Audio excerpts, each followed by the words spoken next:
Bueno, buenas noches. Buenas noches, Moisés. Gracias ahí por tu puntualidad y por tu asistencia. El día de ahora, en este refuerzo, se va a estar tratando lo relacionado a la unidad 3. La unidad 3 para ustedes dura 2 semanas. El 17 termina, según lo que estoy viendo allí en el campus. Yo el día de mañana no podré dar el refuerzo correspondiente. Entonces, en la tutoría del día de ahora, en el refuerzo del día de ahora, trataré de abarcar lo relacionado a las 2 semanas. Igual, cualquier consulta, porque vi que la unidad es corta, pero sí vi que tiene tiene una guía de ejercicios y están relacionados a la diagramación de los problemas y ejercicios de código fuente, de lógica, tal cual. Entonces, cualquier consulta, duda que tengan, pueden escribirme a ese correo que ven allí, el MR21083 es mi código de estudiante, entonces simplemente le agregan el @us.edu.sb y ya tienen mi correo. Allí me pueden estar enviando cualquier consulta que tengan, sobre todo de la guía de ejercicios quizás, de ejercicios prácticos, y podemos resolverlo el siguiente fin de semana, que tendríamos la tutoría respectiva o el refuerzo respectivo para finalizar esa unidad. Entonces, con eso dicho, voy a pasar el contenido del refuerzo del día de ahora. ¿Qué vamos a tener el día de ahora? El día de ahora vamos a tener 3 puntos: los diagramas top-down, la modularidad aplicada y los modificadores de acceso. La unidad el primer video, la primera clase, mejor dicho, trata un poco sobre bueno, da definiciones sobre lo que es un problema y explica un poco de la importancia de la modularidad y muestra ahí una técnica que es el top-down, que es una manera de diagramar. La segunda clase habla un poquito más en profundidad, ya da un ejemplo en código fuente y explica un poco sobre eso de los modificadores de acceso que ya va relacionado código fuente. Pero aquí vamos a entrar un poquito más en profundidad en estos 3 puntos que creo yo que son los que les van a servir para la evaluación que tengan y va más enfocado en lo que las guías les han puesto allí. Entonces, empecemos. Diagrama top-down. ¿A qué se refiere eso del diagrama top-down? Realmente simplemente es una manera en la que ustedes pueden mostrar o ejemplificar un problema. Y vamos a hacerlo con un caso real. Yo acá les tengo el código fuente de lo que hemos estado viendo en las tutorías pasadas, que sería eso de acá. Sí. Ese es el código fuente de un sistema que lo único que hace es obtener datos y sobre esos datos que vos le has pasado, hace una operación matemática, una operación aritmética. En este caso lo que tenemos es subtract y multiply, resta y multiplicación. Para que lo veamos quizás de una manera más intuitiva, tengo acá el flujograma. El flujograma simplemente es una manera de representar lo que un sistema hace con figuritas. Entonces, ese es el flujograma del sistema del fuente de que les acabo de mostrar. Lee datos que vos le pasás y sobre esos datos que vos le has pasado, hace una subtracción o una resta y lo multiplica y te muestra el debido resultado de esas operaciones. Vamos a ver si es cierto. Lo voy a ejecutar para que vean qué es lo que hace.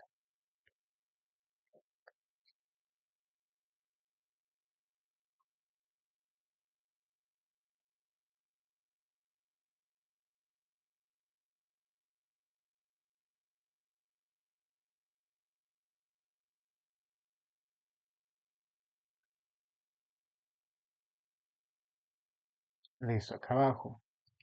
En consola me indica que coloque el primer número. Coloco 10, me solicita el segundo número, para que no me lo dé negativo, le voy a colocar 5. Sí, y allí estaría. La resta me da la cantidad de 5 y la multiplicación me da la cantidad de 50. ¿Dónde se está ejecutando esa lógica? En estas dos líneas de código. Esta primera de acá hace referencia a la sustracción y esta línea de acá hace referencia a la multiplicación. Entonces, ese diagrama que yo les mostraba a ustedes sí que es verídico. Ingreso, lee los datos que yo le he ingresado, hace una sustracción y hace una multiplicación. Ahora, ¿qué tiene que ver esto con el top-down y la modularidad? En el refuerzo pasado, yo les mencionaba de la importancia de dividir la lógica de los sistemas. Si se fijan en este diagrama, curiosamente, todo es en azul, excepto la parte de sustraer y la parte de multiplicar. Sustraer está en anaranjado y multiplicar está en aqua o celeste. Esto es a propósito. Lo que yo les quiero indicar con este cambio de colores es que tanto la funcionalidad de sustraer como la funcionalidad de multiplicar es un módulo aparte de todo el flujo principal. Si decimos que todo el flujo principal es azul, el hecho de que esos dos sean de colores diferentes quiere decir que están fuera del flujo principal y allí es donde yo puedo encontrar su lógica. Veamos si es cierto de manera explícita en el código fuente. Si todo esto es mi flujo principal, acá yo declaro las variables que voy a usar, num1 y num2, donde yo voy a guardar los valores que me pase el usuario. En este caso, 10 y 5. Result, que simplemente es el resultado de estas operaciones, en este caso fue 5 y en este caso fue 50. Y acá, bueno, simplemente obtengo los datos que yo les he ingresado. Y acá simplemente ejecuto las operaciones. Pero claro, aquí en ningún momento veo explícitamente donde a num1 le resto num2. Es decir, acá en este flujo principal no hay ninguna línea de código que haga esto. Y acá tampoco hay ninguna línea de código que haga esto. Entonces, si ninguna línea de código está haciendo esto, ¿dónde está sucediendo? Eso sucede en otro archivo dentro de una carpeta utilities que se llama operations. Eso más en profundidad lo van a poder ver en la grabación de la tutoría de la semana pasada o del refuerzo de la semana pasada. Al final les voy a pasar el enlace donde se van a estar subiendo todas esas grabaciones, porque todo eso pues lo expliqué en el refuerzo pasado.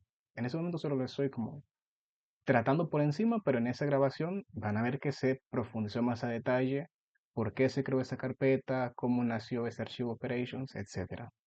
Pero el punto que les quiero mencionar ahora es que la lógica de restar, que es este método de acá, y la lógica de multiplicar, que es este método que está acá, se encuentran en un archivo aparte al del flujo principal.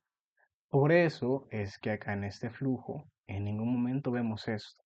En ningún momento vemos num1 versus num2 y tampoco vemos num1 por num2, porque esas operaciones se encuentran acá. ¿Sí? Por ejemplo, acá está la sustracción y acá está la multiplicación. Entonces, en mi flujo principal, a pesar de que no está explícitamente la resta de la multiplicación, sí que se está ejecutando. ¿Y por qué se está ejecutando? Porque lo estoy llamando de esta manera. Y esto de acá es modularizar. Si yo no modularizara, perdón, todas estas líneas de código que ustedes ven acá, tendrían que estar acá. Y todas estas líneas de código que ustedes ven acá, tendrían que estar acá. ¿Y qué es lo que pasaría? Que mi flujo principal sería mucho más extenso en términos de líneas de código y ya en un sistema real, en un sistema grande, eso se vuelve muy difícil de leer. Cuando ustedes empiecen a elaborar y empiecen a ver sistemas de otras personas, van a ver que son muchos, muchos archivos y la legibilidad es muy importante. Entonces, si ustedes pueden hacer que su flujo principal sea lo más fácil de leer, eso les va a facilitar muchísimo que ustedes puedan trabajar con ese sistema. En cambio, si ustedes a su flujo principal le ponen muchas, muchas líneas de código fuente, no modularizan, les va a complicar mucho su lectura y por ende cualquier edición que ustedes quieran hacer. Entonces, bueno, esas recomendaciones, repito, están en la grabación del refuerzo pasado. Al final les envío el link. Con eso dicho, si yo acá tengo mi modularización que se encuentra en mi archivo operations dentro de mi carpeta utilities, ¿cómo yo plasmo esto en un diagrama top-down? Que al final es lo que muy probablemente me van a pedir. O sea, sí, aquí tengo este flujograma que me indica qué es lo que está haciendo mi sistema. Lee datos, luego sustrae y luego multiplica. Yo le he puesto los colores para identificar que están en módulos aparte, pero realmente el medio correcto para yo comunicar esto es mediante un diagrama top-down. Entonces vamos a hacer el ejercicio de, una vez ya vieron cómo está construido el código fuente, pasarlo a un diagrama top-down. Y en la guía que ustedes les han puesto como plantilla, existen como dos elementos principales. Hay varios.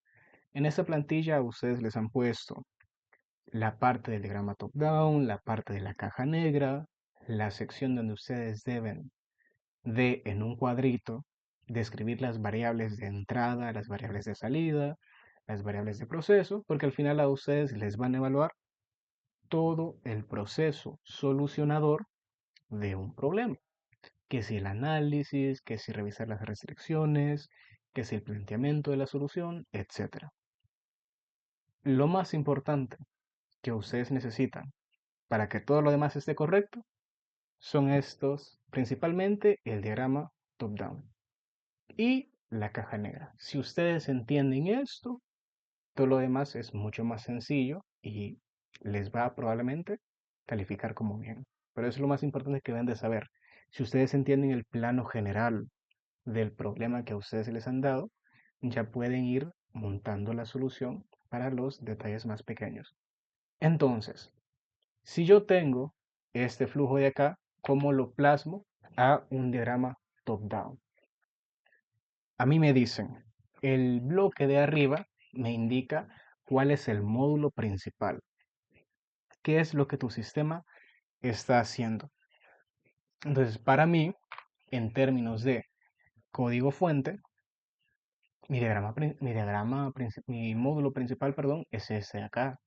Es main, es mi flujo principal donde todo está pasando.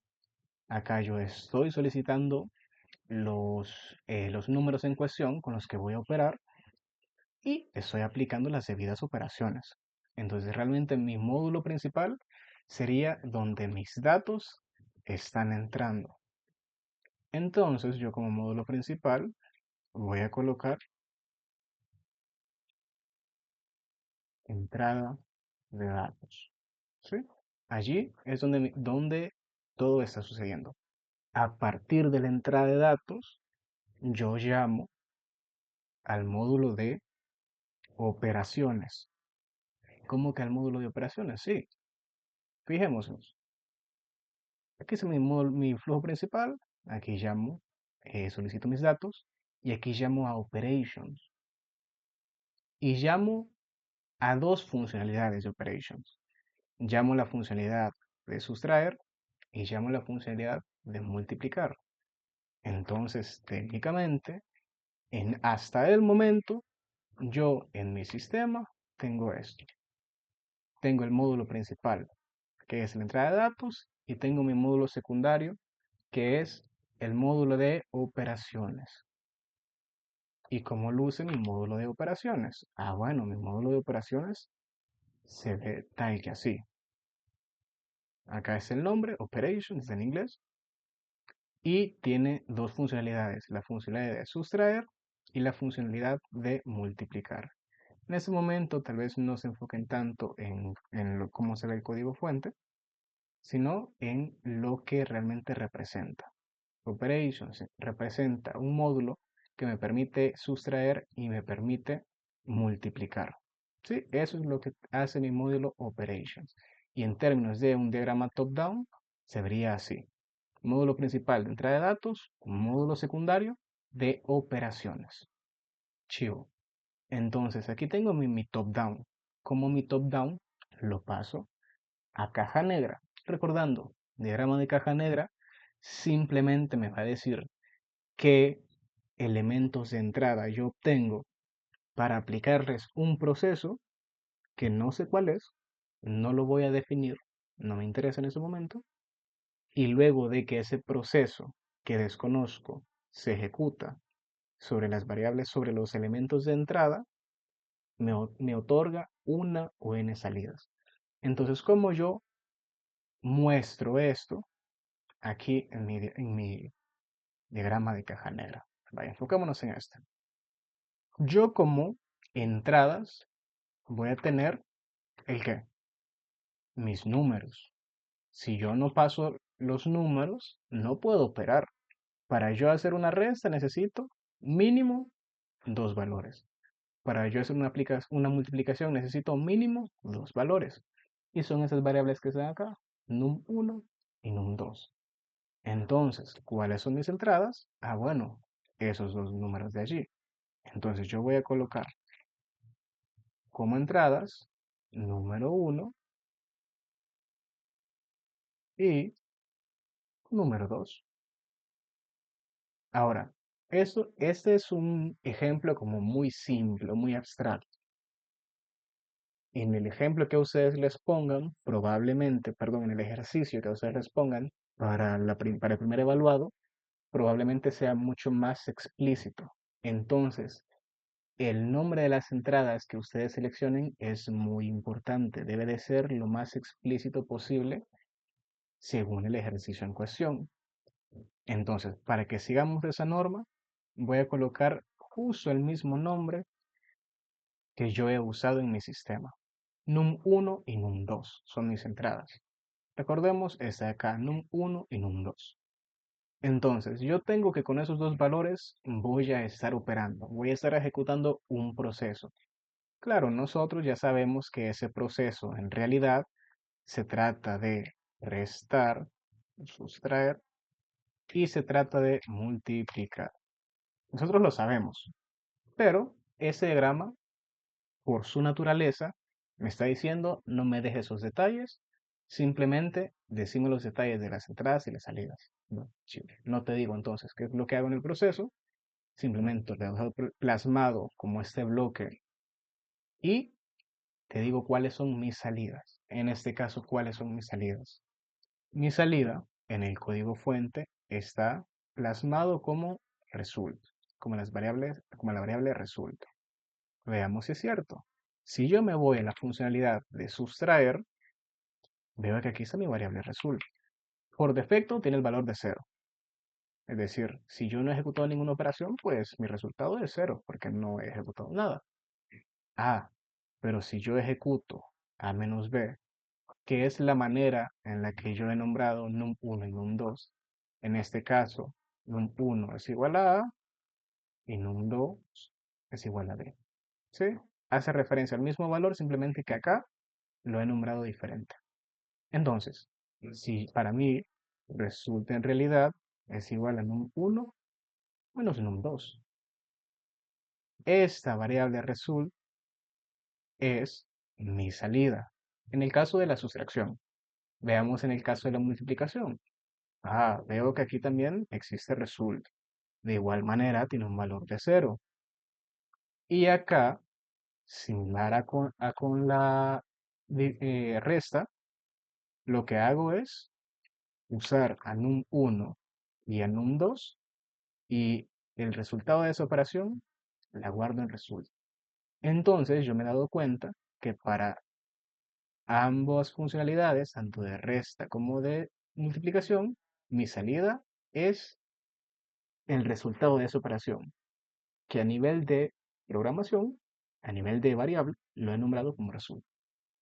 Entonces yo puedo decir que mi salida de este sistema es result,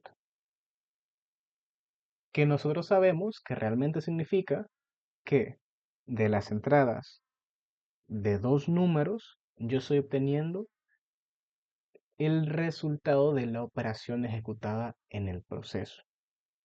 Si es una multiplicación, el resultado es el número que resulta de multiplicar esos dos números. Si es una resta, el resultado es el número obtenido de la resta de esos dos números. Y así de simple, yo ya he descrito en este caso, con un diagrama top-down y la entrada y salida de un diagrama de caja negra, ¿qué es lo que está haciendo mi sistemita? Esa es otra manera de plasmar lo que yo ya había plasmado acá. ¿Qué pasa? Acá es como mucho más simple, ¿sí? Es como más genérico. Para yo dar más detalles, ya tendría que empezar a plasmarlo de esta manera. Y algo bien importante, allí en la guía verán que el diagrama de caja negra, ese de acá, eh, tiene o les va a solicitar que hagan una tablita. ¿Qué tipo de tablita? Les va a solicitar que hagan una tabla donde ustedes especifiquen el tipo o describan, mejor dicho, las variables. Allí les han dado la plantilla. Y realmente es un cuadro, o bueno, así una tabla, llamémoslo, tal que así.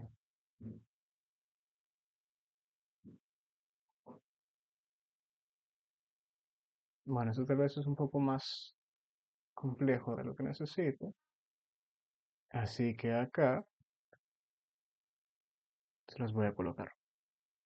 Les ponen, descríbame cuáles son las variables de entrada, cuáles son las variables de salida y cuáles son las variables de proceso. Nosotros ya identificamos que num1 y num2 son nuestras variables de entrada. Entonces yo podría colocar acá num1, primer valor para realizar la operación. ¿Sí? Y allí estoy describiendo que es mi variable de entrada num1. Num2, segundo valor para realizar la operación. ¿Qué operación? No la estoy definiendo porque puede ser tanto resta como multiplicación, como división, como etcétera. ¿Sí? Y en este cuadrito de acá, digamos que yo he definido mis variables de entrada. Porque todo eso se los van a pedir en el ejercicio que les pongan. Les van a solicitar que identifiquen cuáles son las variables de entrada, cuáles son las variables de salida y cuáles son las variables de proceso. Entonces es importante que tomen mucha atención en este punto de acá. Esas son mis variables de entrada. ¿Cuáles son mis variables de salida? Bueno, digamos que estas son las más simples, porque son las mismas que yo ya definí en el diagrama de caja negra. Salida. Y en este caso, mis variables de salida realmente es una sola. Que yo sé que le he puesto result. Y es valor obtenido de realizar la operación. ¿Qué operación? Depende. ¿Sí? Como vieron, tanto pues, se puede ejecutar resta como multiplicación. Entonces tengo mis variables de entrada y mis variables de salida. Esto es lo más fácil porque yo ya lo definí en el diagrama de caja negra. ¿Cuál puede hacerse un poquito más complejo si yo no sé qué es lo que estoy haciendo? Son las variables de proceso.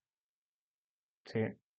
Las variables de proceso pueden ser allí un poco más complejas si yo no soy dueño del código fuente que he escrito. Yo puedo tomar código fuente de cualquier lugar y decir que es mío, pero si no lo he estudiado lo suficiente, no voy a saber qué es lo que hace y por ende ese tipo de detallitos no los voy a conocer. Entonces veamos si el fuente con el que yo he estado trabajando tiene variables de proceso. Veamos qué tenemos. En mi flujo principal veo que solo trabajo con estas de acá, num1, num2 y result. Hasta el momento estas ya las contemplé. Las contemplé como entrada, esta la contemplé como salida. La voy a etiquetar para que no se me olvide. Entradas, salida. Acá veo que realmente solo las utilizo, es decir, estas que están acá son las que ya declaré arriba, y acá pues no estoy definiendo ninguna variable. Quiero ver si en Subtract utilizo alguna otra variable intermedia y realmente veo que tampoco. está result, que al final es la que uso para guardar la resta, el número obtenido de restar A y B. Ah, pero este A y B en un momento lo he contemplado. Y técnicamente son variables porque las estoy utilizando para operar. ¿Sí? Y aquí las utilizo para mostrar en consola el resultado. Eso con la sustracción. Veamos con la multiplicación. Con la multiplicación es justamente el mismo caso. Tengo las variables A y B. Acá las uso para una pequeña validación, simplemente para verificar que estos sean valores numéricos. Mismo caso acá. Solo verifico que sean valores numéricos, específicamente del tipo doble. Recuerdo que a ustedes ya vieron un poco que en programación pues debemos de definir, bueno, existen diferentes tipos de datos, ¿verdad? Que si una cadena de texto, que si un carácter, que si un valor numérico, y dentro del valor numérico pues hay diferentes. Entonces esas líneas de código simplemente verifican que A y B sean valores dobles numéricos. Mismo caso acá. Simplemente verifico eso. Pero igual estoy utilizando las variables A y B. Entonces, yo podría definir o indicar en mi tabla, donde estoy plasmando lo que mi sistema hace, que tengo dos variables de proceso. Una llamada A, que realmente lo que hace es almacena el valor del primer, almacena el contenido del primer valor para realizar la operación. Eso es lo que hace mi variable A. ¿Qué hace mi variable D? Pues realmente algo similar a esto, simplemente que con el segundo valor.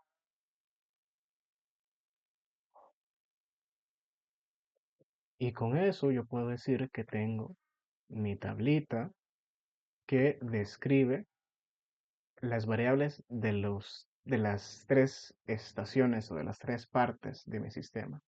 Las variables de entrada, las variables de salida y las variables de proceso. Todo esto al final es un proceso que yo debo de hacer porque me lo van a evaluar y me van a decir, mira, quiero saber qué es lo que hace tu sistema, explícamelo, dame toda la documentación posible para yo poder entender tu sistema. Porque si vos sos el creador del sistema, es bien fácil que sepas qué es lo que hace porque literalmente vos lo creaste. Pero si una tercera persona quiere ir a ver tu sistema, otro desarrollador, otro ingeniero en sistemas, quiere ir y hacerle algo a tu sistema, no lo va a entender. Va a haber un montón de archivos, va a haber un montón de código fuente y para él va a ser bien difícil saber por dónde tiene que empezar. Y ese tipo de documentos, este tipo de tablitas, este tipo de metodologías, a eso es a lo que te ayuda, a hacerle más fácil a otros desarrolladores, a otros ingenieros, conocer tu sistema. E incluso te va a servir a vos también. Claro, en el momento que vos estás desarrollando el sistema, es bien fácil saber qué es lo que hace y te lo sabes de la A a la Z. Pero de un añito a otro, dejas ese sistema que funcione, te dedicas a otro sistema y cuando quieres regresar, te das cuenta que a pesar de ser el creador, no te acordás cómo funcionaba. Y eso es algo normal, es algo natural. Entonces, también te va a servir a vos tener esto bien documentado para que sepas cómo funciona. Entonces, con eso dicho, tenemos la parte del top-down. ¿Sí? Hasta ahí hemos tomado la parte del top-down de qué es lo que, cómo yo puedo representar en top-down una funcionalidad. En este caso, ¿qué funcionalidad es la que hemos representado? He representado mis módulos. Sí, mis módulos de sustraer, en este caso, que está englobado en operaciones, lo he representado de esa manera, como el módulo de operaciones. Pero ahora pasemos al punto 2 de este refuerzo. Pasemos a ya aplicar modularidad. Claro, si yo me voy a mi fuente, en mi flujo principal, yo tengo que operar con dos números. ¿Estamos de acuerdo? Yo necesito dos números para poder hacer cualquier operación. Eso pues es algo básico, no hay donde perdernos. Pero ¿qué pasa si yo a mi sistema, en lugar de pasarle un número, le paso una letra? Este de hecho es uno de los pasos eh, del proceso solucionador de problemas. Hay una etapa que a ustedes les dicen, pensar en cómo resolver este problema y pensar en las posibles restricciones que este sistema debe de tener. Acá todos estamos de acuerdo que una de las restricciones es que los valores que yo ingreso sean numéricos. Si no son numéricos, mi sistema no va a funcionar. No puedes multiplicar letras. Entonces, ¿qué pasa si yo, como primer número, le indico esto? Mm, falla. Es un comportamiento esperable. Yo me esperaba que fallara. Pero esto no debería de pasar. Y se van a dar cuenta, cuando ya creen sus sistemas, que el usuario final, es decir, las personas que van a estar usando su sistema, siempre se van a equivocar, siempre existe la posibilidad de equivocarse. Aunque ustedes digan, no, mi sistema es muy fácil, allí le estoy diciendo que ingreses un número, estoy siendo muy explícito, mira, ingresa un número, no se va a equivocar, se puede equivocar. Y es nuestro deber como desarrolladores tratar de evitar que eso suceda. ¿Cómo puedo evitar que eso suceda? En este contexto, debo de validar entonces que lo que me está entregando sea un valor numérico. Sí, estamos de acuerdo. Yo debo de verificar que lo que está allí sea un valor numérico. Así como yo hago esta verificación acá. Yo acá verifico que sea valores numéricos, específicamente del tipo doble.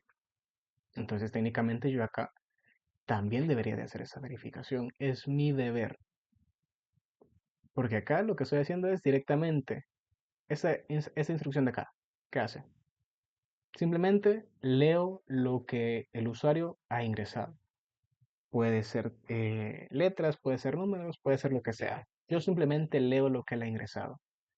Luego de leer lo que él ha ingresado, esta instrucción de acá lo que hace es convertirlo a un valor numérico doble.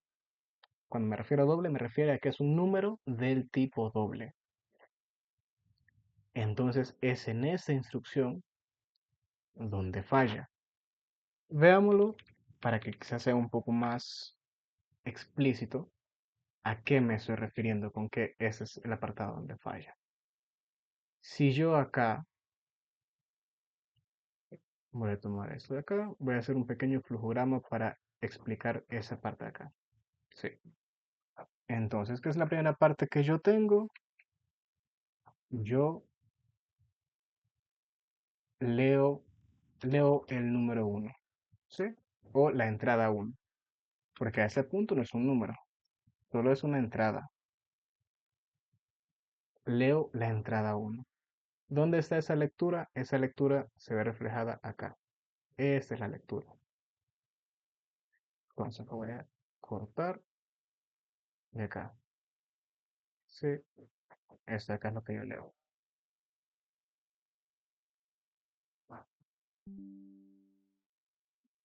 Sí, leo la entrada uno. ¿Qué sucede luego de leer la entrada uno? Es que yo lo convierto a un número.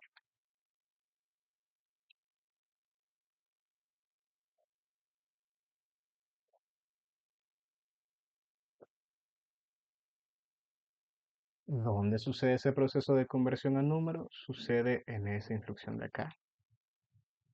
Lo voy a cortar.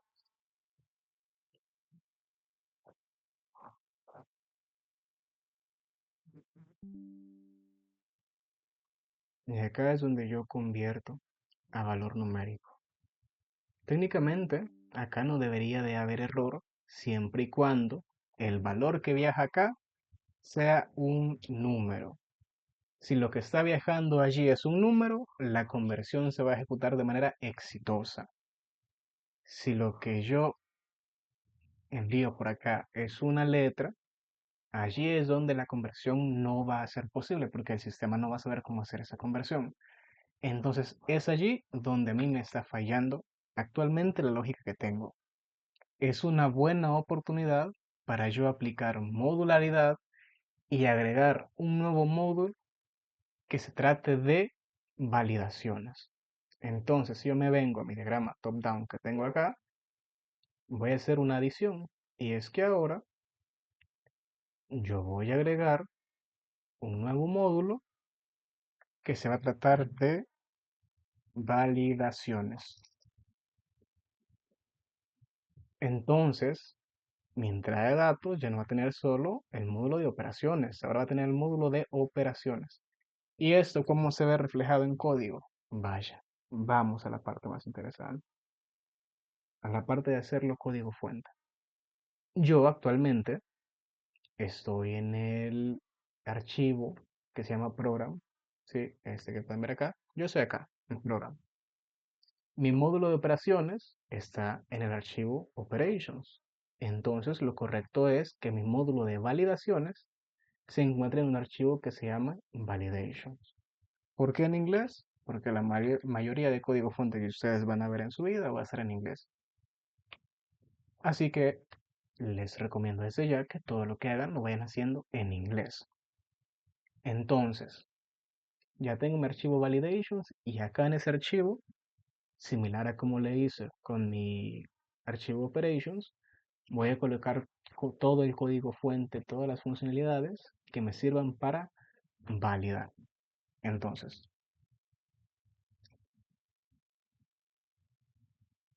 voy a iniciar con la definición, ¿sí? de mi método en cuestión. ¿Qué voy a estar retornando en ese caso? Pues yo quiero que mi método lo que haga es que verifique si el valor ingresado es un número. Si el valor ingresado es un número, dame ese número, lo que significa que todo bien.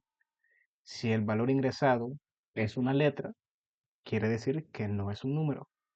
Entonces avísame de que no es un número y dame un cero, por ejemplo, para que mi programa no falle, para que continúe esa ejecución, pero avísame de que el valor que me has dado, que ha ingresado el usuario, no es correcto. Entonces, va, hagamos eso.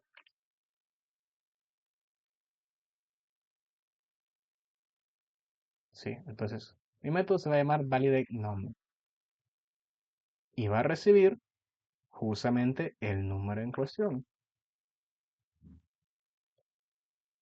¿Por qué estoy colocando el número como una cadena de texto, como un string?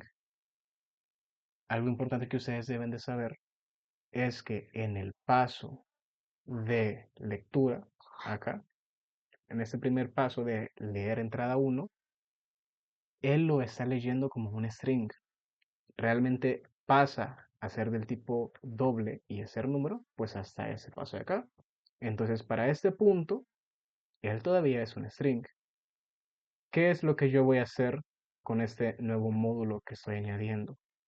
Realmente, si lo queremos ejemplificar, lo que yo voy a estar haciendo con este nuevo módulo es agregar acá un proceso intermedio. Y ese proceso intermedio se va a llamar validar.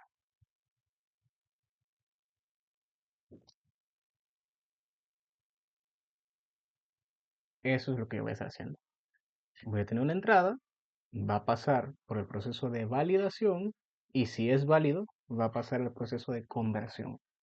Ya vamos a agregar la captura allí de cuando tengamos la lógica de esta conversión definida, bueno, de esta validación, perdón, definida. Entonces, similar a como tengo todo eso de acá, voy a definir una variable result, voy a definir en este caso la validación y simplemente un mensaje en consola que diga si aplica o no aplica el valor insertado. Entonces, voy a tener mi variable de tipo result, ¿sí? Lo voy a poner como 0, y voy a empezar con la validación. Para ese punto, ustedes ya vieron lo que tiene que ver con las instrucciones de control de qué es un if, qué es una condicional, etcétera. ¿sí? Entonces, digamos que no voy a detenerme mucho en eso. Acá lo único que estoy haciendo es agregar una condición if que va a ejecutar algo. Si ese algo que ejecuta da como resultado un true o un verdadero o un uno, entonces significa que algo no está funcionando como debería. ¿A qué me refiero? Voy a escribir el código y luego se los explico más en detalle.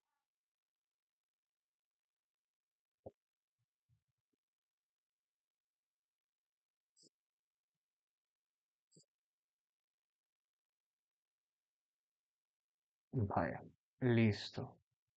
Quiero ver if,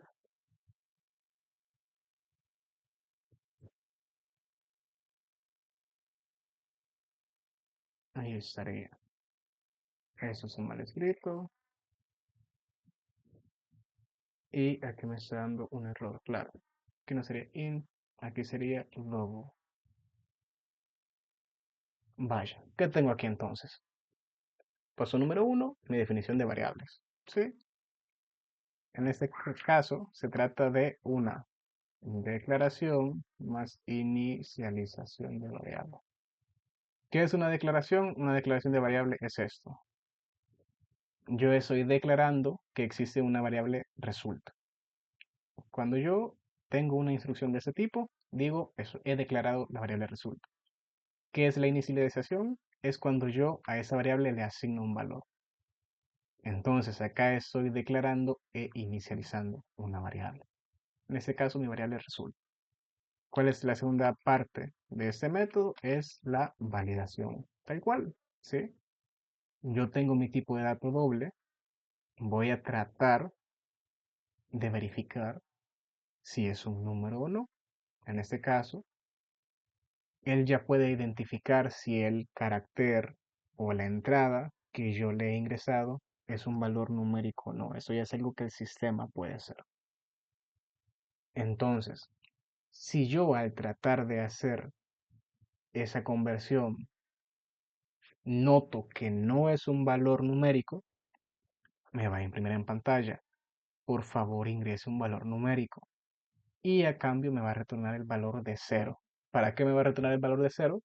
Para que yo pueda continuar con mi operación. Si él no me retorna el valor de cero y por el contrario me retorna el valor de number, que de nuevo acá quizás number no es el mejor nombre. Porque claro, yo acá estoy asumiendo que la entrada es un número, pero puede que no sea un número, puede que sea cualquier otro, puede que sea una letra, puede que sea un punto. Entonces acá quizás lo mejor es que yo lo nombre como input, ¿sí?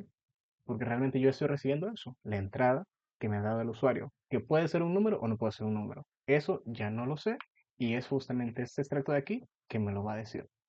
Entonces, si al tratar de hacer esta validación yo no puedo hacer la conversión respectiva, voy a decir en consola, por favor ingresa un número numérico y a cambio te voy a dar un cero para que el flujo continúe.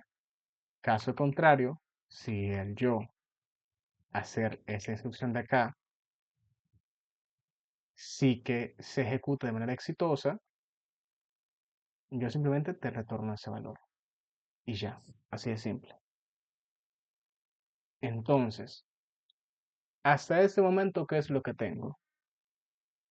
Tengo mi flujo principal que está en el archivo program, sí, ese es mi flujo principal, el cual puede fallar en esa instrucción de acá o puede fallar en esa instrucción de acá.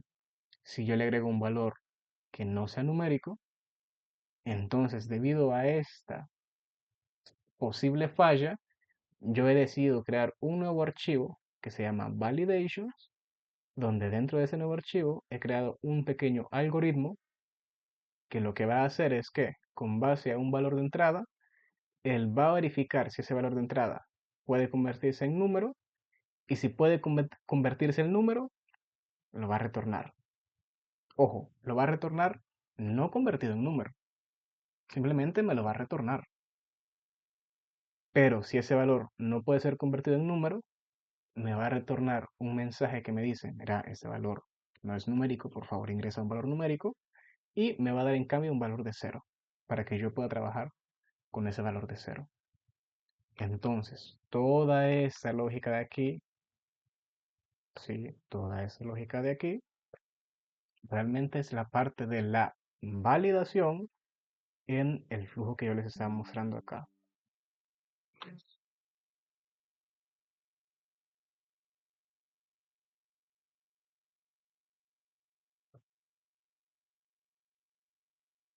Entonces, eso es lo que yo tendría. Yo leo un número con esa instrucción que ustedes pueden ver allí, yo hago la lectura, luego valido que esa entrada o esa lectura, lo que se ha ingresado, en realidad sea un valor numérico. ¿Cómo hago esa validación? Con ese código de que está acá, con esa instrucción. Y por último, si esa instrucción fue positiva, pues yo lo convierto a número. Así de simple.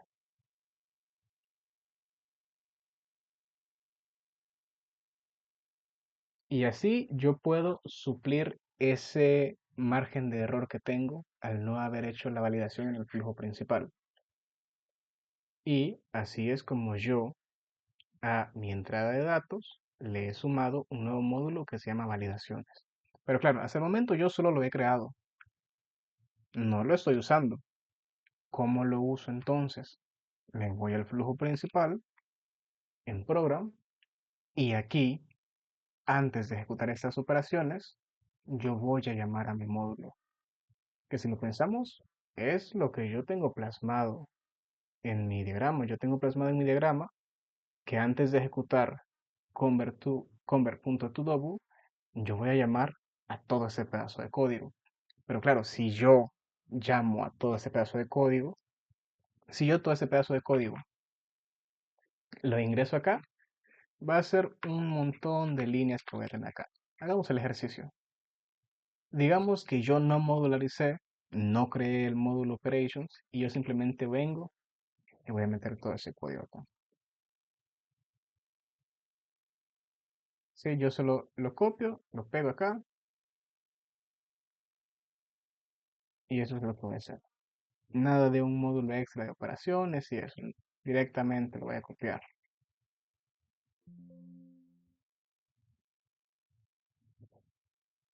Copio esto y lo pego acá. Ignoremos el hecho que da errores. Sí, obviamente da errores porque la lógica que he usado acá es para encerrarlo en una función en un método. Acá pues no estaría encerrado en una función en un método. Pero imaginemos que sea así. Tendría ahora en mi flujo principal todo ese código repetido dos veces, porque recordemos que yo tengo que hacer dos validaciones, porque estoy obteniendo dos números desde el usuario. Entonces mi flujo principal se iría viendo tal que así.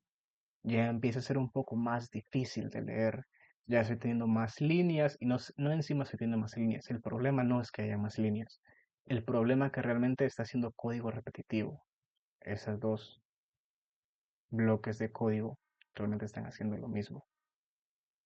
Entonces, es allí donde yo empiezo a ver, esto quizás lo podría modularizar. Si es código repetitivo, pues realmente podría ser una función que ejecute eso con diferentes valores. Entonces, yo ya hice eso. Ya tengo mi método que se llama validateNumber, que pertenece al módulo de validations, que yo puedo simplemente llamar. Hagamos entonces esa llamada. Justo acá antes de, de definir la variable num. Significa que yo voy a tener acá en esta línea una nueva instrucción que va a ser, por ejemplo,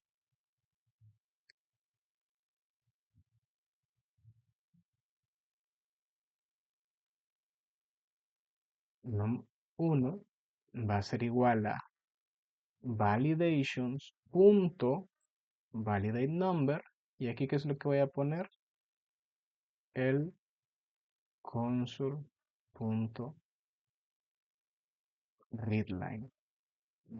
que es la instrucción que lee la entrada del usuario, ¿sí? El console.readline, que lee la entrada del usuario, se lo voy a pasar al método validateNumber. Y el resultado de validateNumber lo voy a guardar en num1. Entonces acá yo ya no estaría leyendo directamente la entrada del usuario para hacer la conversión. Yo estaría leyendo el valor de num1. Incluso yo podría utilizar variables diferentes. Si yo sé que mis entradas son num1 y num2 y yo estoy haciendo un proceso intermedio que es la validación, yo podría tener otra variable que sea algo como,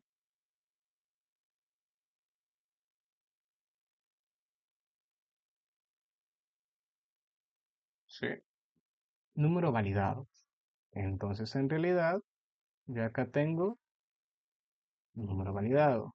Y acá yo voy a operar o voy a trabajar con número validado. Entonces, ahora yo tengo una variable de proceso. Mi variable numValidated es una variable de proceso que está para verificar que el valor ingresado por el usuario sí sea un número real. Esta ya sería una variable de proceso. Entonces, ¿qué es lo que debo de hacer yo en mi tablita de acá? Si yo debo de ir y agregar por orden, habitualmente se les solicitan que estén en orden, entonces un validated está justo antes de A y B. Entonces, ¿qué tiene esta? Almacena el contenido de la entrada del usuario. ¿Qué valores pueden ser? Puede ser 0 o un valor numérico para realizar la operación. ¿Cuándo será 0? Cuando lo que el usuario me haya ingresado sea una letra, por ejemplo.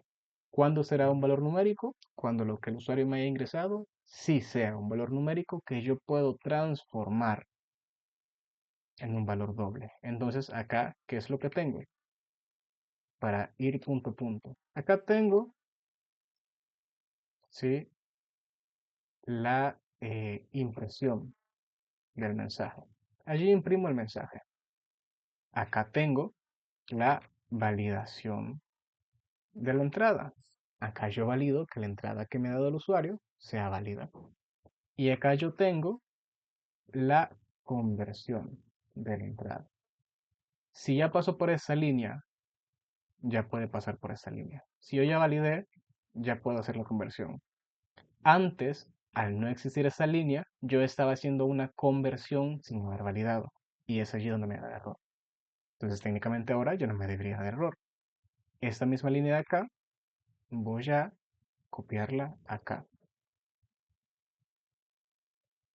Y voy a crear mi respectivo espacio para mis variables de proceso, para tener todo más ordenado. Al final el orden es muy importante en su código fuente. Entonces, mi consejo sí es que traten de ser lo más ordenados posibles cuando estén haciendo su código. Entonces, acá tengo entradas, acá tengo procesos. Y acá, en lugar de usar numValidated, voy a usar numValidated true.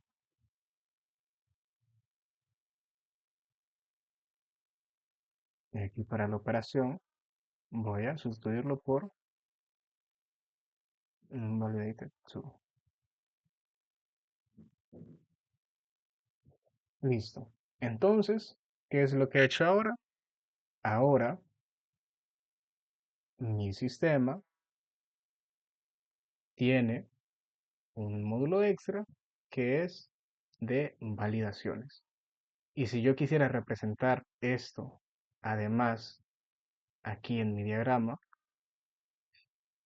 yo debería, ese es un diagrama de flujo, recordemos. Allí en la guía a ustedes se les solicita que ejemplifiquen la problemática con pseudocódigo con código narrado o con flujogramas. Mi recomendación o mi consejo, los flujogramas son la manera más fácil y más rápida en la que ustedes pueden representar un problema. Y si hacen una evaluación, obviamente lo que más necesitan es optimizar el tiempo. Entonces, mi recomendación es usen los flujogramas. Y acá en este flujograma yo podría agregar que yo tengo un paso, un proceso que es validar. Yo leo datos, yo valido. Luego de la validación paso a sustraer y paso a multiplicar. Previo a validación yo no sustraigo ni multiplico. ¿Sí? Y así yo estoy ejemplificando en un flujograma qué es lo que he hecho. Esto es la eh, muestra en un flujograma. Esto de acá es la muestra, específicamente este de acá, en un diagrama top-down. ¿Parecen lo mismo? Porque los dos son rectángulos con flechas. Sí, parecen lo mismo. Pero la manera de leerlos es diferente. Acá yo tengo módulos, tengo mi módulo de entrada de datos, tengo mi módulo de operaciones y tengo mi módulo de validaciones. Si se fijan, acá es como que si yo estuviese hablando de archivos. Operaciones, el módulo de operaciones, ¿a qué me estoy refiriendo? Me estoy refiriendo a operations.cs. Es un archivo. Mi módulo de validaciones, ¿a qué me estoy refiriendo con mi módulo de validaciones? Me estoy refiriendo a validations.cs. Mi módulo de entrada de datos, que es mi módulo principal. ¿A qué me estoy refiriendo? Me estoy refiriendo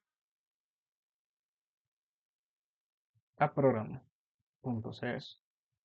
Entonces creo que es una buena manera en la que pueden ustedes ir haciendo el símil.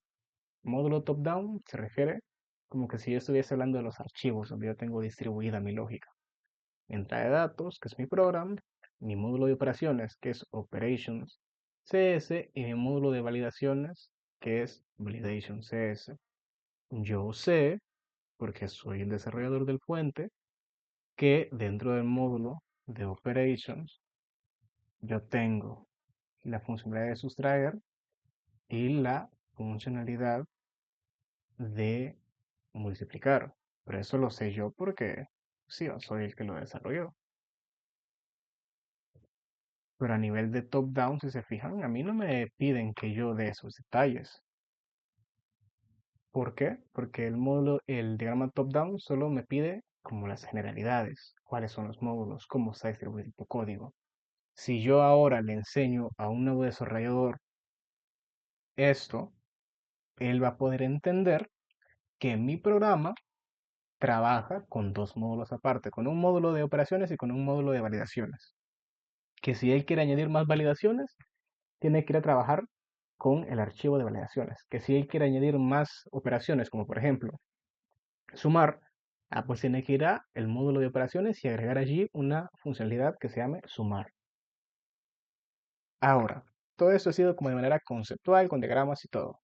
Vamos a verlo en la práctica si funciona y hace lo que debería de hacer. Desde aquí tengo la validación. Si la validación no se ejecuta como debería, entonces me dice, mira, por favor ingresa un número que sea numérico y va a trabajar con cero. Caso contrario, si yo le doy un valor que sí debería, pues va a trabajar con ese valor. Veamos si es cierto. Ejecuto de nuevo el sistema, ahora ya con la validación colocada, y veamos si es cierto. Va a ser muy fácil de verificar, sobre todo por la operación de multiply. Si la operación de multiplicación es cero, pues significa que está trabajando con un valor cero y significa que la conversión falló. Veamos. Voy a escribir aquí a texto.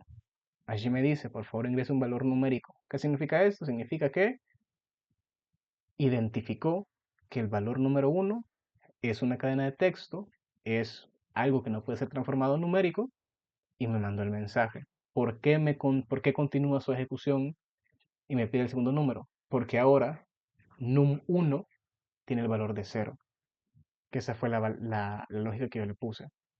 Yo le puse, si ves que esto no funciona, si ves que el valor que me dio no es numérico, vos da el cero, vos trabaja con cero. Lo importante es que hagas tu función. Entonces yo le voy a poner ¿qué? 5. Fallo por 5 obviamente no existe. ¿Qué es lo que por debajo realmente está pasando? Que fallo equivale a 0 y el valor de 5 pues está bien, va a ser 5. Pero al multiplicar 0 por 5 me va a dar el valor de 0. Al restarle 0, al restarle 5 al 0 me va a dar menos 5. Entonces esos son los valores que estoy obteniendo. 0 menos 5 y 0 por 5. Ahora, ¿qué sería lo correcto en este caso? En este caso, lo correcto no sería que yo retorne 0 y el sistema continúe. Lo correcto sería que al momento de que el usuario ingresa un valor que no está permitido, la ejecución del sistema se detenga. Si yo acá le coloco cualquier cosa, él ya no debería de pedirme el segundo número.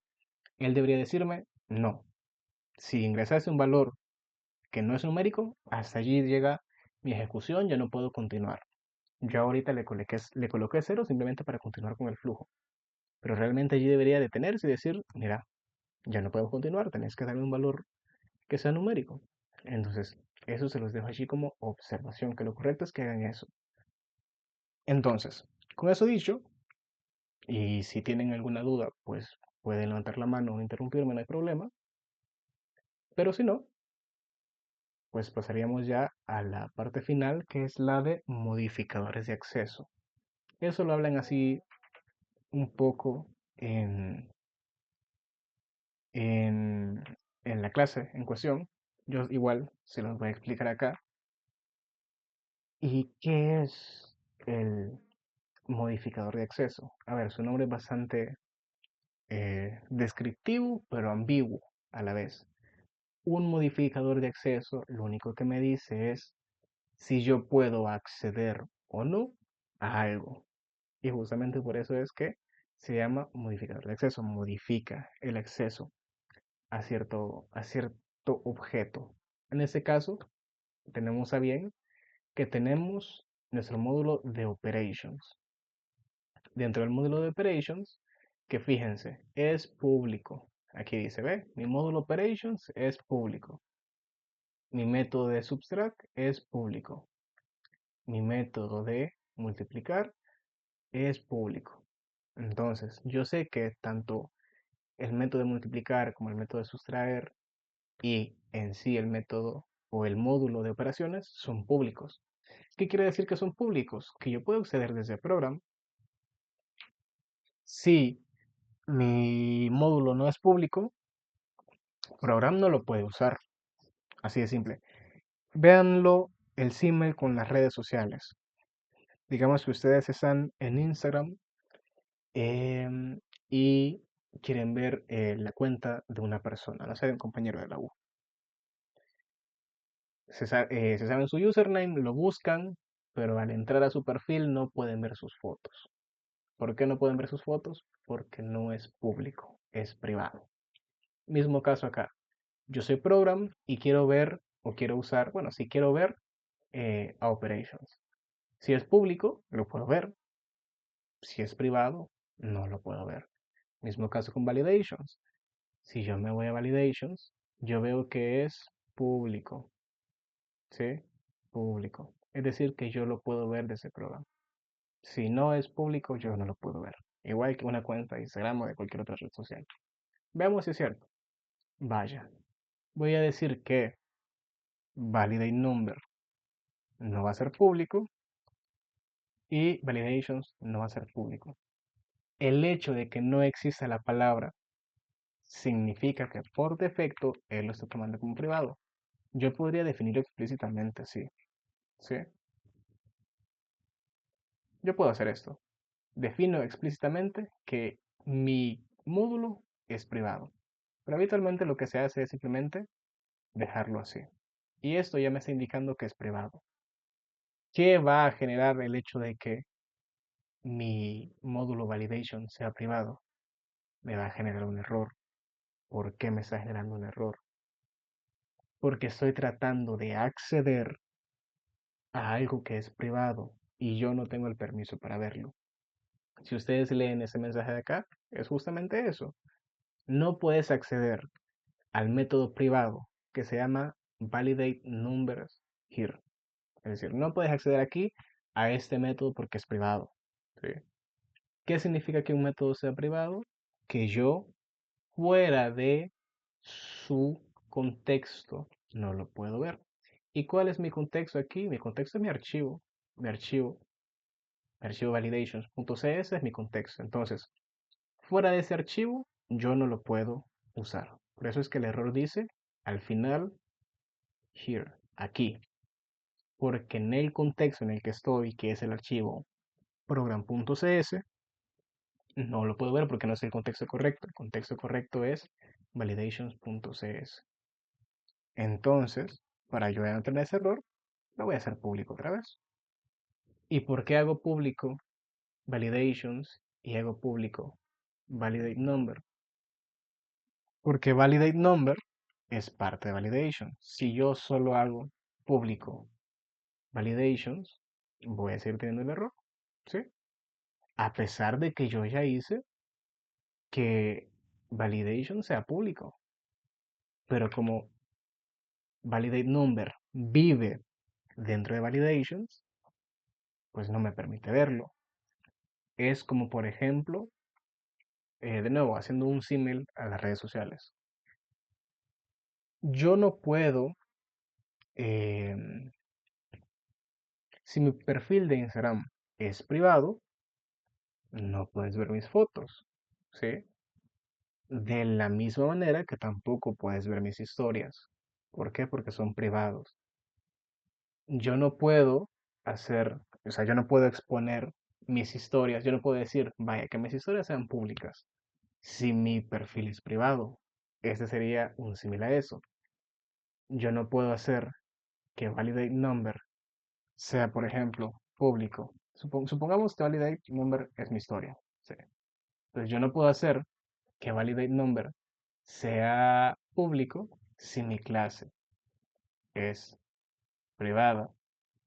¿Cómo vas a poder ver mis historias si mi clase, cómo vas a poder ver mis historias si mi perfil es privado? O sea, no tiene sentido. Y me da el error acá.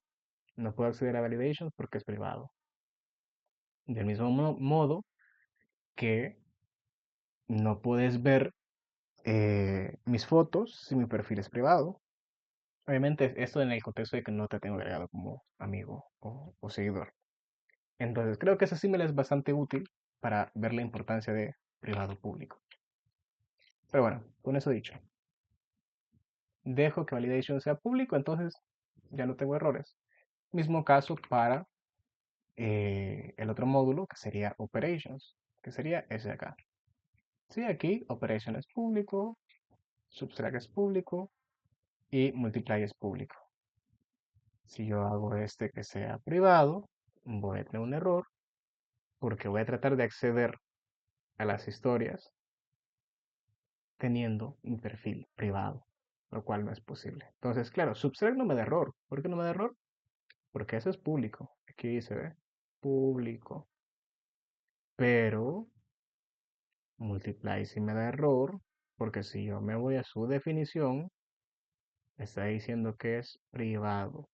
Esa línea de acá, donde yo defino el modificador de acceso, el valor, el tipo de dato que retorna, el nombre del método y sus parámetros, en orden, modificador de acceso, tipo de dato que retorna, nombre del método y parámetros, toda esta línea de aquí se llama firma del método. Toda esta línea de aquí se llama firma del método. Entonces, según lo que yo tenga definido en mi firma del método, es lo que va a poder suceder o no. Entonces acá, si la firma del método subtract me dice que es público, puedo acceder. Si la firma del método multiply me dice que es privado, pues no puedo acceder, obviamente. Entonces, creo que hasta ahí ha quedado claro. ¿Tienen alguna consulta? Pues levanten la mano y me dicen. Si no, en la firma del método tenemos otro elemento, que es este de aquí, de static. ¿Qué es esto de estático? ¿Qué significa?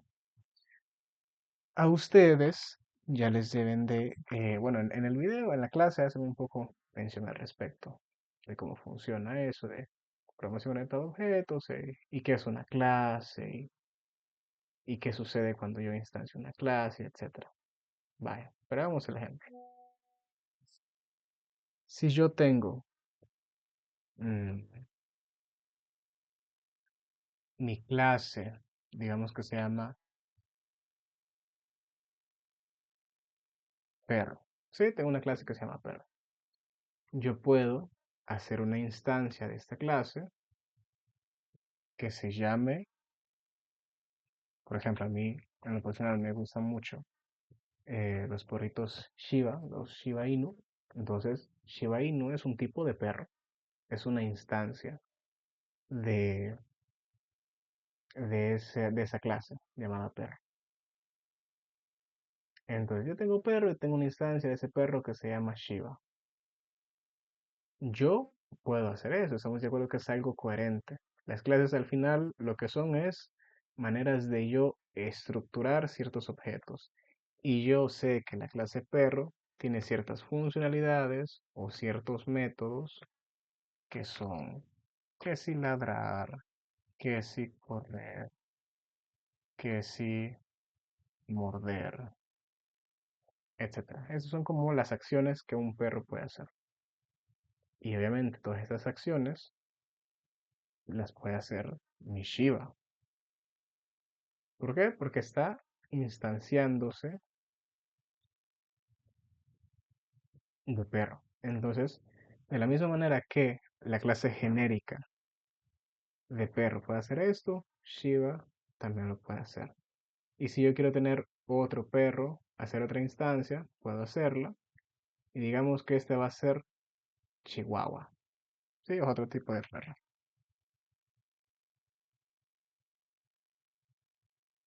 Y de la misma manera puede hacer esas tres cosas. Entonces, esta es la funcionalidad o, sí, la funcionalidad base que todas las clases pueden hacer. ¿Qué hace el modificador eh, static? Lo que hace static es que esto no sea posible. Yo no puedo hacer instancias de una clase. Yo no puedo crear un perro chihuahua. Yo no puedo crear un perro Shiba.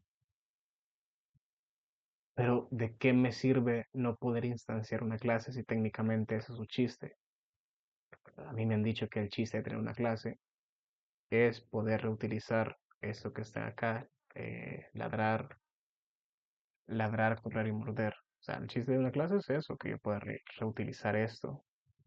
Pero si no la puedo reutilizar, ¿de qué me sirve? Ah, no instanciar una clase te sirve cuando vos no querés, ¿cómo decirlo? No querés crear nuevos ejemplares de esa clase. Sé que suena abstracto, pero les pongo un ejemplo de algo que yo no quisiera crear una instancia. Supongamos que yo tengo una clase que sea calculadora, ¿sí? Calculadora. Y yo sobre esta calculadora puedo sumar, puedo restar, las operaciones de aritmética base.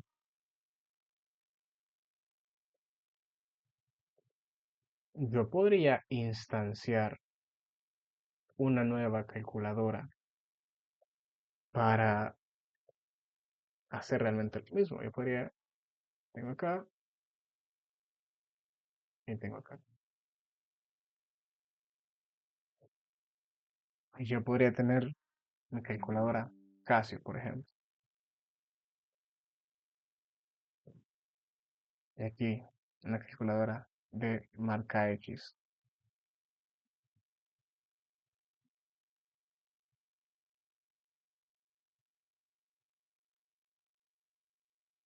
Y esos dos van a hacer lo mismo. Van a sumar, van a restar y van a multiplicar. Pero en este caso en particular no me sirve tener más de una calculadora. Yo técnicamente las operaciones que necesito las puedo ejecutar con mi calculadora base. No me sirve de nada definir si es de marca Casio o definir si es de marca X. O sea, me da igual. Yo solo quiero que sea una calculadora y que ejecute las operaciones aritméticas. Entonces, es aquí donde a mí me sirve tener el modificador de acceso static, porque entonces yo puedo hacer instrucciones como calculadora.sumar, calculadora.restar, calculadora.dividir. Yo puedo hacer esto. Estoy usando la misma clase como objeto para llamar a sus funcionalidades, cosa que aquí yo no puedo hacer.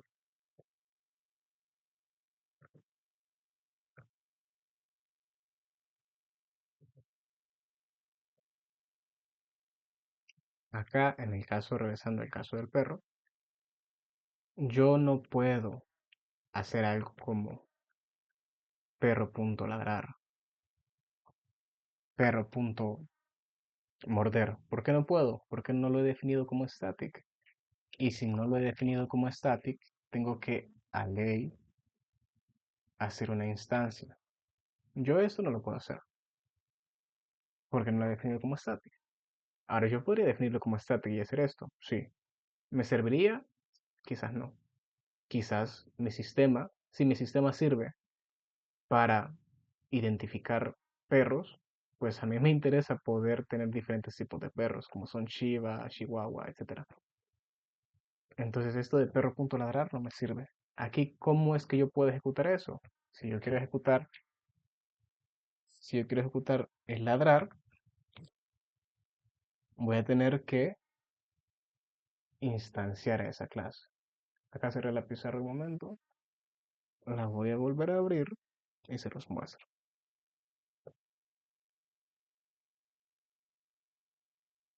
Acá.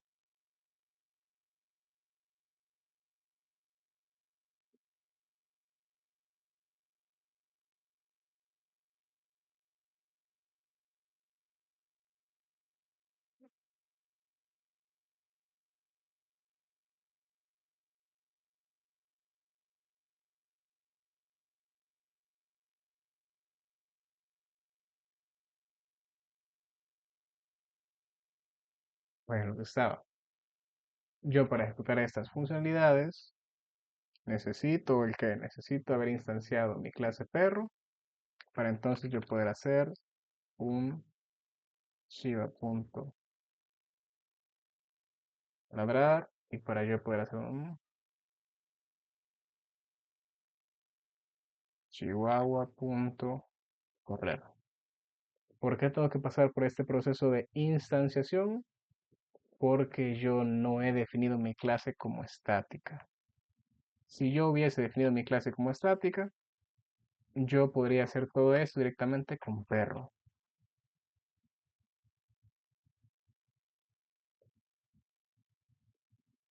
Pero como no lo hice así, entonces tengo que pasar por el proceso de instanciación. Pues realmente para eso me sirve ese modificador de clase. Es para yo darle la capacidad o no a mi clase de ser instanciada.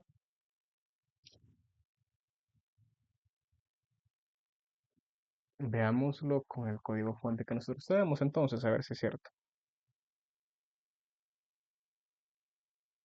Acá, si yo hago que mi método subtract no sea estático, yo voy a necesitar crear una instancia de mi clase operations para poder usar ese método. Y acá está, me está diciendo error. No puedo acceder a un método no estático. Si no es estático, entonces, ¿qué tengo que hacer para que esto funcione? Crear una instancia. Sí, pero ¿qué significa crear una instancia? Vaya, vamos a hacer acá una división. Sumar, multiplicar. Acá es restar empleado. ¿Sí? Restar y multiplicar. ¿Por qué lo he dividido? Porque ahora yo voy a hacer o voy a definir una nueva variable. ¿De qué tipo? Va a ser una variable de tipo operations. Se va a llamar sum, ¿sí? Así de simple, sum. ¿Y esto qué es? Es de una variable de proceso. Me va a servir en el proceso, entonces la pongo acá. Tengo mis variables de entrada, mis variables de procesos y mi variable de salida. Esa nueva variable que se llama sum del tipo operation realmente es una nueva operación. Por eso uso esta instrucción acá, new operation. Y con esta variable ya puedo utilizar el método de resta y agregar los números en cuestión. ¿Esto qué es lo que hizo? Bueno, me agregó más complejidad, si queremos llamarlo de alguna manera, a la lectura de mi código. Antes yo lo único que tenía es una sola instrucción acá que llamaba al módulo operations y a la instrucción en cuestión. En este caso era subtract. Ahora que ya no es estático, ya tengo que hacer un paso extra que es declarar una variable del tipo proceso, luego esa variable del tipo proceso inicializarla como un proceso, perdón, como una operación. Esa es una variable del tipo operación. He declarado una variable del tipo operación que se llama sum. Luego he inicializado una variable del tipo operación, definiendo que es una operación, y la he llamado sum, y luego estoy llamando al método subtract. Ese código de acá va a funcionar exactamente igual que funcionaba antes, simplemente que le he agregado un poco más de complejidad a la lectura original. ¿Por qué? Porque utilicé un modificador de clase. Antes tenía el static, ahora se lo quité. Se lo quité únicamente al método subtract, más no al método multiply. Eso sería lo equivalente a que eh, ustedes le oculten una historia a una persona en particular. Ustedes tienen su cuenta de Instagram, tienen sus historias que las pueden ver únicamente todos sus seguidores, es decir, es una cuenta privada, pero si sos mi seguidor y te acepté, puedes verlo. Pero de 50 historias que subo al día, hay una historia en particular que no quiero que veas vos. Entonces, te quito el acceso a esa historia. Para que vos la veas, tendrías que ser alguien más.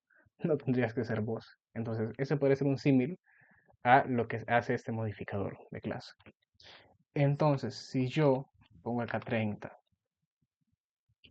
le quito 15, si se fijan, sigue siendo exactamente la misma funcionalidad, simplemente que cambié el modificador de static. Y ahora ya no es static el método de subtract, sino que es de ese tipo.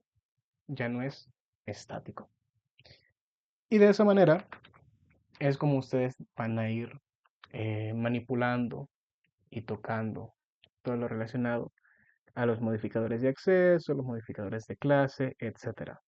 ¿Cuándo debo de usar un modificador static y cuándo debo de utilizar un modificador no static? ¿Cuándo debo utilizar un método privado? ¿Cuándo debe ser público? ¿Cuándo debo hacer eso con una clase? Etcétera, etcétera, etcétera. Se van a ir dando cuenta de eso con la experiencia. A medida vayan desarrollando más ejercicios, a medida vayan desarrollando más problemas, el problema les va a indicar si debería o no debería de ser público, debería o no debería ser estático. Entonces mi única recomendación para que sepan dilucidar cuándo usar uno y cuándo usar otro es la experiencia. Con eso dicho, hasta acá llegaría el refuerzo de esta noche. Les comentaba al inicio que el día de mañana no va a haber refuerzo, ya que tengo una evaluación, pero si tienen alguna inquietud con la guía de ejercicios que les han dejado allí, porque vi que eran varios ejercicios prácticos, pueden escribirme a mi correo, que es el número de carnet que aparece allí, mr21083, más el dominio de la universidad, es decir, mr21083@ues.edu.sb.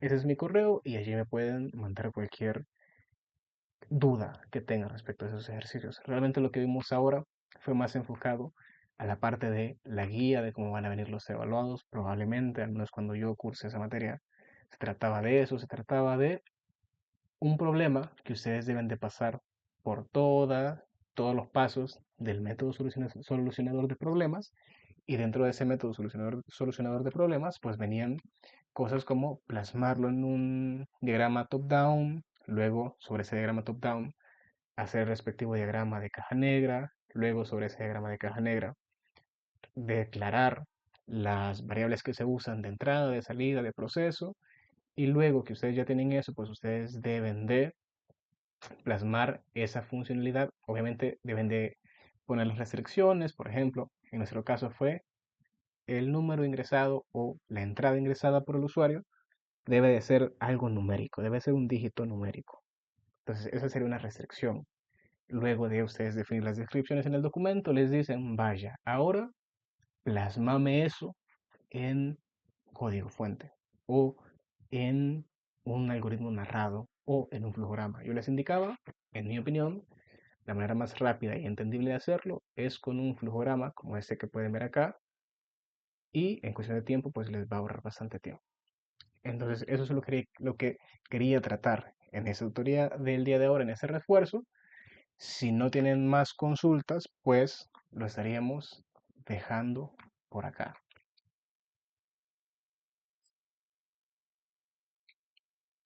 No, no hay consulta. Muchas gracias por la explicación y todo muy bien. Vaya, perfecto. Me alegra entonces. Entonces, pasen un feliz fin de semana y nos estaremos viendo hasta la próxima semana. Gracias por su asistencia. Muchas gracias. Gracias, buenas noches.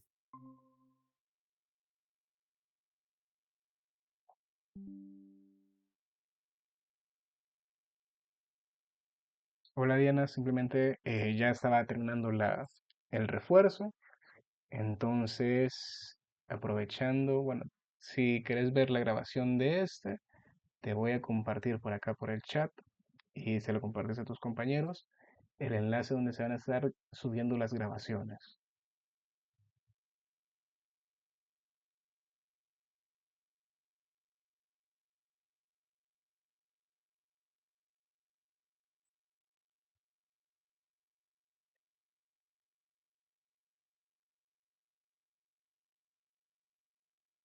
Listo, ese de allí sería el enlace.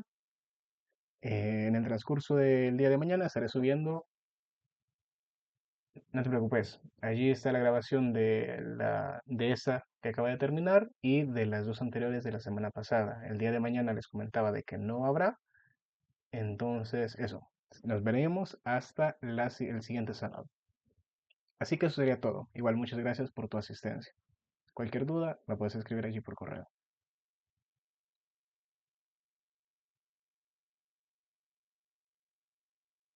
A vos, feliz noche.